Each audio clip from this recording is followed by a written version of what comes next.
E é isso, gente. Estamos de volta com a segunda parte destes recebidos do mês de novembro, no clima da Black Friday. Por isso que eu trago tudo aqui no canal. Os links estão aqui embaixo, inclusive os links para comprar os livros que vocês vão ver agora. Olha só, por exemplo, os novos livros que a HarperCollins está lançando da obra do Bukowski. Chegaram 3 agora.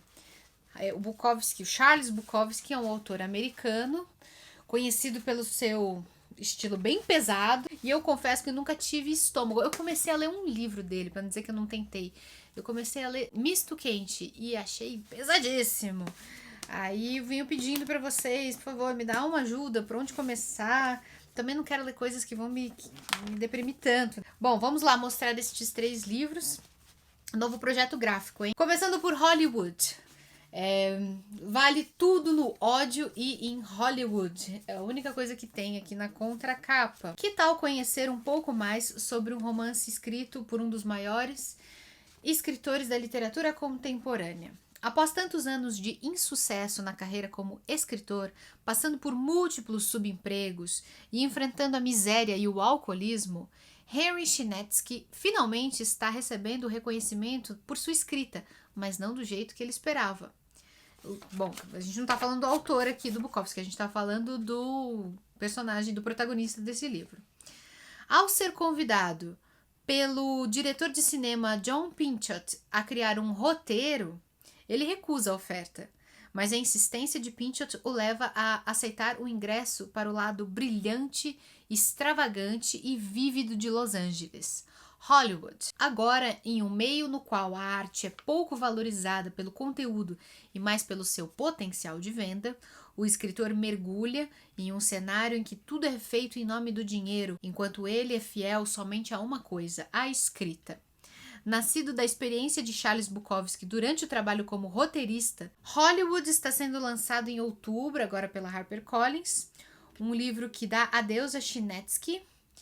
É o penúltimo romance do escritor. Pois é, porque esse personagem aqui, esse Henry Chinatsky, ele é protagonista de outros livros do Charles Bukowski. Tem mais um aqui também, que é esse aqui, chamado Pulp. Pulp, que também é um romance.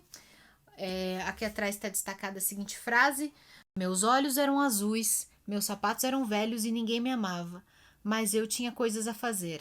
Era Nick Belaine, detetive particular. Isso aqui parece ser uma coisa de cinema no ar. Nick Belaine é um detetive sem muito sucesso. Através das investigações de casos extraordinários, Nick sustentava seu vício em álcool e paga o aluguel do seu escritório. Até que um dia o detetive recebe a visita de Madame Morte, que o pede para encontrar Céline, um escritor francês morto há mais de 30 anos, mas que foi visto andando pelas ruas da cidade. O excêntrico detetive é o protagonista de Pulp, romance escrito por um dos autores mais reverenciados da literatura, Charles Bukowski. Considerado um clássico da literatura americana, o livro foi o último escrito pelo autor em 94, meses antes de sua morte. Com a sua escrita única, Bukowski traz em Pulp uma sátira dos romances policiais clichês. Um produto muito popular do século XX, além das menções que faz à morte, refletindo a proximidade que o autor sentia, ele próprio, da mesma. Isso aí. Bacana. Esse aqui já me interessou um pouquinho mais, parece ser bom. Se vocês leram, gente, se vocês têm o que falar, dar a opinião de vocês, usa aqui embaixo o campo dos comentários, que eu sempre pego dicas muito boas. Vocês às vezes me dão luzes, assim, que às vezes o que as editoras colocam é muito misterioso, é muito ambíguo, eu não consigo chegar a nenhuma conclusão. Às vezes eu penso que um livro é pesado enquanto ele é super leve, às vezes eu penso o contrário, que o livro é uma comédia romântica, tudo, e aí vocês vêm aqui embaixo para me dizer, não, nada a ver, o livro é denso, cheio de discussões pesadas e dramáticas, né? E aqui nós temos um livro de cartas, esse aqui é para realmente os fãs, né? Se chama Sobre a Escrita, Cartas do Bukowski. E o que está destacado atrás é: eu vou escrever até meu último maldito fôlego. Não importa se vão achar bom ou não. O final como o começo. Fui eleito para ser assim. É tão simples e profundo quanto isso. Agora me deixe parar de escrever sobre isso para que eu possa escrever sobre outra coisa. Bravo ele, né? Aqui eu não tenho o texto do release, né? Não tenho mais informações. Vamos lá. Virar para vocês verem a capa. Os contos, poemas e romances de Charles Bukowski deixaram uma marca cultural duradoura. E nessa coletânea de cartas endereçadas a editoras, amigos e escritores, conhecemos suas reflexões sobre a criação artística. As correspondências revelam um artista brutalmente sincero quanto à sua relação com o trabalho árduo e intransigente quanto aos absurdos da vida e da arte. Iluminando a complexidade humana, o ícone da contracultura que registrou o sofrimento dos oprimidos e dos libertinos é exposto como um escritor fundamentado em narrativas viscerais, cuja obra reverbera seu ideal centrado na melancolia. Lascivo, pungente e cômico, sobre a escrita é repleto de reflexões mordazes e comoventes sobre a arte e o ofício da escrita. Mas isso é para quem já é mais conhecedor do Bukowski, né? Para os leitores mais fãs mesmo. Eu não começaria por esse se você, assim como eu, nunca leu nada dele até o fim, né? Eu só comecei a ler um e parei. Quero continuar aqui com um quadrinho muito bonitinho que a Letícia Wierchowski, autora da Casa das Sete Mulheres, me falou durante aquela entrevista que a gente fez com ela ao vivo, o fechamento da última leitura coletiva. Ela falou que estava saindo a versão em quadrinhos da Casa das Sete Mulheres e que ela ia me mandar um exemplar, e realmente eles me mandaram, o pessoal da editora, ó, editora Maralto, mandaram adaptação em quadrinhos feita por Verônica Berta, um romance sobre a Guerra dos Farrapos, concentrado nas figuras femininas da família de Bento Gonçalves, mulheres que ficaram enclausuradas em uma fazenda durante os 10 longos anos de guerra, vivendo suas vidas, sua solidão, seus amores. Para saber mais sobre a Casa das Sete Mulheres, leia aqui o quadrinho, ou então acompanhe, né? Dá para assistir as lives agora, elas estão gravadas, né? Assim vocês vão saber mais detalhes sobre este livro, que é um sucesso da literatura brasileira dos anos 2000 e uma boa opção de presente também agora para o final do ano. Outra opção de presente, né? Sempre chamam a atenção, são os livros da editora Antofágica. Aqui temos uma caixa com 2 livros do Lewis Carroll, os 2 livros que trazem Alice no papel principal. Olha só ela aqui, a Alice no País das Maravilhas e o Alice através do espelho. Eu não sabia, quando eu era uma criança que só tinha assistido ao desenho da Disney, né? Eu não sabia que eram 2 os livros. Na verdade, o filme do Walt Disney mistura elementos dos 2 livros. E para falar a verdade para vocês, eu gostei mais do Através do Espelho do que do País das Maravilhas. Porque, claro, os 2 são livros inteligentes, provocadores, psicodélicos, bem legais, mas o Através do Espelho tem a brincadeira de ser uma partida de xadrez. É muito lindo isso. A Alice, diferente do País das Maravilhas, ela não tá adormecendo no jardim quando vê um coelho passar e entra no buraco, né? Não é uma história ao ar livre. No caso aqui do Através do Espelho, a Alice começa a história, ela tá dentro de casa, porque é inverno, então ela tá ali sem fazer nada na sala da casa dela. E lá na sala tem um tabuleiro de xadrez, né? E tem um espelho. E ela passa pro lado de lá do espelho. E ela se torna uma peça do tabuleiro de xadrez. Naquele lado do espelho, ela passa a ser um peão do tabuleiro de xadrez. E ela vai atravessando os quadrantes do tabuleiro e encontrando cavalos, torres, bispos. E vai interagindo com eles. É bem legal, gente. É tanto uma partida de xadrez que o livro tem aqui, ó, um guia no comecinho aqui, ó, um guia para você saber onde que a Alice passa, onde ela vai encontrar outros personagens, né? Vai encontrar rei, rainha, cavalo e tudo mais. Olha só, tem até a descrição aqui das jogadas. Eu não sei muito bem os termos do xadrez, mas a gente vai entendendo conforme vai lendo o livro. É bem legal. Eu recomendo mesmo. Lê os 2, né? Tem que ler. Livro para ler antes de morrer, gente. Tem que ler. Né? São bem básicos. Como sempre, essas edições antofágicas são ilustradas, tradução de Caetano Galindo e as artes são de Giovanna Cianelli. Eu imagino que ela faça as ilustrações aqui também, vamos ver. Exatamente, ó. Mesma tradução do Caetano Galindo e artes de Giovanna Cianelli. Tem os textos de introdução, tem também no final o acesso às videoaulas, né? Aqui dentro tem um QR Code que dá acesso às aulas que são de Ana Carla Belon, doutora em literatura pela UERJ. São 3 videoaulas, ou seja, vai falar de tudo aqui. Dos 2 livros, vai ter um vídeo para você assistir antes da leitura. Eu sou muito fã da Antofágica e eu acho que essa ideia de fazer videoaulas é muito legal. Porque não basta ler, né, uma obra clássica, assim, a gente precisa refletir a respeito, a gente precisa mesmo da orientação de um professor. Às vezes um livro antigo, escrito em outro contexto, que faz parte de algum movimento artístico diferente, ele se torna incompreensível se a gente não tiver a orientação de um especialista.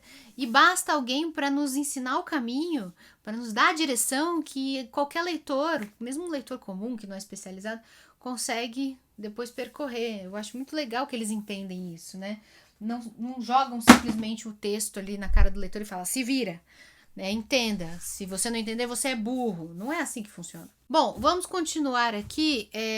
A editora Record me mandou uma edição comemorativa, linda, em capa dura, de um romance bem famoso, eu acho que o mais famoso, do Fernando Sabino.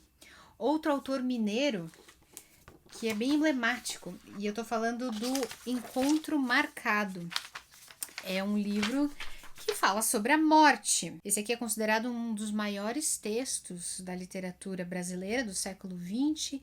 Tem textos inéditos, tem uma carta da Clarice Lispector para o Sabino. A própria Clarice disse, e está aqui no texto de contracapa, parece qualidade fora de moda, essa de um livro prender. Acho qualidade essencial, invejável. Livro realizado é livro que não se quer largar. A impressão visual que tenho dele é de linhas retas e finas, se entrecruzando e se cortando. Por isso que a arte de capa, né? A primeira pausa, a primeira mesmo, vem exatamente e apenas no fim. E foi tão bonito, enfim a grande prosa. E minha impressão visual, sei que lhe vai parecer banalidade, mas foi de luz. Amém, Fernando, amém, para nós todos. Nunca me senti tanto pertencendo a uma geração. Pela primeira vez, talvez, senti a palavra geração em outro sentido. E veja, Fernando, que isso veio de algo mais no seu livro, do que de fatos e ambientes, porque minha vida não teve estes fatos nem estes ambientes. Vem de algo mais, de alguma coisa essencial que você pegou e que me deu essa impressão de estarmos todos no mesmo barco, e que me deu a certeza de um encontro marcado e a esperança. Muito bem. Vamos prosseguir aqui. Olha, tem pouco livro de não ficção dessa vez, né? Mas um que veio, acho que vai interessar algumas pessoas. É um livro chamado Preconceito, de Leandro Carnal e Luiz Estevam. O nome completo é Preconceito, uma História. Feito por... Bom, acho que todo mundo conhece o Carnal. Ele é historiador, professor, escritor e palestrante, bem famoso, né? E o Luiz Estevam de Oliveira Fernandes é doutor em História Cultural, é professor na Unicamp e publicou outros livros, inclusive em coautoria com Leandro Carnal, eles devem ser amigos. O Carnal acho que dá aula na Unicamp também. Vamos lá. O que nos impede de viver respeitando as diferenças? Viagem Implacável, esse livro examina os efeitos deletérios do preconceito a partir da sua construção histórica. Ao apresentar o fenômeno como uma categoria cultural e demonstrar que não é sustentável diante de um pensamento objetivo, Leandro Carnal e Luiz Estevam investigam os mecanismos que permitem a subsistência da misoginia, LGBTfobia, xenofobia, racismo, capacitismo, analisando criticamente exemplos de suas manifestações em diferentes momentos. Resta uma esperança. Se o preconceito é apreendido socialmente, ele pode ser desconstruído, um movimento essencial para que conquistemos uma vida mais justa. Então, livro de história. Olha só, tem algumas ilustrações coloridas. Certo? Um livro de história, a história do preconceito, dos vários preconceitos. Preconceito de raça. Esse aqui é bem evidente, né? Preconceito de raça nessas telas antigas. Preconceitos, com condições físicas. Capacitismo.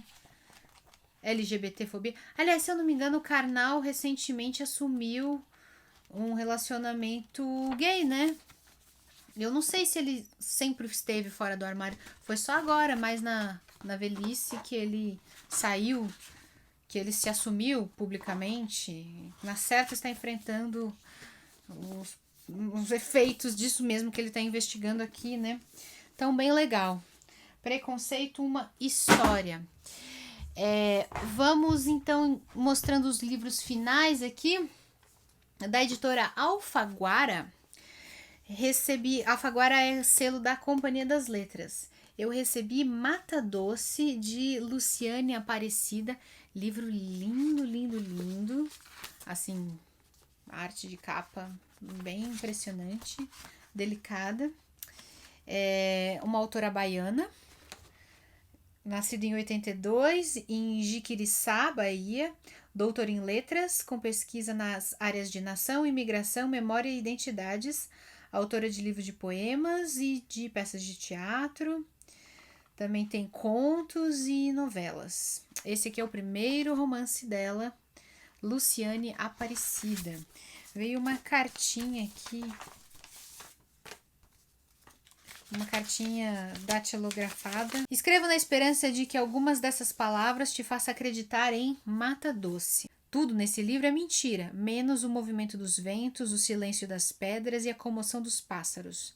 Mata Doce é um povoado inventado, inspirado na geografia de um lugar real, o vale do rio Jiquiriçá, na Bahia, onde nasci e fui criada, área de transição entre Mata Atlântica e Caatinga. Nesse lugar comecei a escrever esse romance, no quintal de casa. Estava sentada debaixo de uma árvore de fruta do conde com meu tio Carlos, um senhor autista de mais de 75 anos, que há pelo menos 10 tinha sido desenganado pelos médicos em terras paulistas, onde trabalhou no corte da cana-de-açúcar. O migrante nordestino retornou a casa com o coração e pés inchados, mas por obra das folhas ou pela alegria do retorno ao seu chão, foi revivendo ano a ano. No entanto, naquele dia, me pareceu que o seu tempo se afinava, e sentada ao seu lado, buscando conversa para ver prolongada a vida, pedi que tio Carlos me contasse sobre as pessoas que havia visto por aquelas terras quando era criança. Então ele me falou de Mané da Gaita, músico e vendedor de quebra-queixo, que não tinha uma das pernas, e do ferreiro Venâncio, trabalhador que fascinava no domínio do fogo, velhos do seu tempo de menino. Fiquei encantada por essas duas pessoas, nascidas possivelmente no final do século XIX, que meu tio trazia ali. Nessa hora anotei os dois nomes num papel e antes de findar o dia tinha composto um pequeno mapa de personagens que existem apenas aqui nesse livro e que só com a ação da tua leitura sobreviverão. Mas é mistério. É o que ainda não sei e o que de certo você encontrará e quem sabe até me escreva contando. Assim vamos nos iludindo na imaginação de um prolongar nosso. Ai, que lindo! Adorei! Acho que vou gostar. É o meu tipo de literatura. Esses são os livros que eu tinha para mostrar, que chegaram para mim agora em novembro. Todos eles estão aqui embaixo na descrição, os links para vocês comprarem. Aproveita e dá uma olhadinha lá nas coisas que já estão em oferta da Black Friday. Beijos! Obrigada, padrinhos e madrinhas. A gente se vê no próximo vídeo. Até mais!